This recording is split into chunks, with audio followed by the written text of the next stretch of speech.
नमस्कार मित्रांनो, तुम्हाला आज पोल्ट्रीविषयी काही महत्त्वपूर्ण माहिती सांगत आहे. मी आहे इंजिनियर आसिक भैसारे.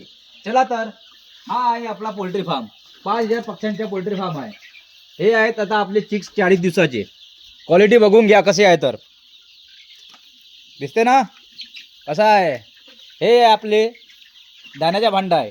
पक्षी इथं सर्व जमा होऊन गोळा होऊन पक्षी आपला दाना खाते आणि हा इथं पाणी पिते. बघून घ्या. हे आहे आपली लेवलिंग सेट केलेली आहे. हा इथलं भांड्यातलं पाणी खतम झाल्यानंतर हा ॲटोमॅटिक भांडा वरता येतो. ॲटोमॅटिक असल्यामुळे वरता आल्यानंतर हा पाणी ॲटोमॅटिक खाली पडतो. लेवलिंग सेट केलेली आहे. लेवलिंग सेट झाल्यानंतर ह्या भांडा ॲटोमॅटिक असा झाल्यानंतर हा ॲटोमॅटिकली बंद होते. हा भांडा असा वरता आल्यानंतर ॲटोमॅटिकली चालू. बघून घ्या.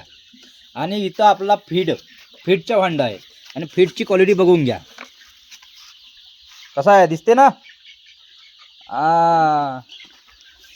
काही तुम्हाला अडचण वाटली काही वाटली तर मला कॉन्टॅक्ट करा किंवा मला SMS करू शकता.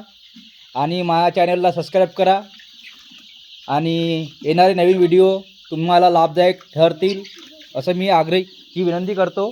धन्यवाद.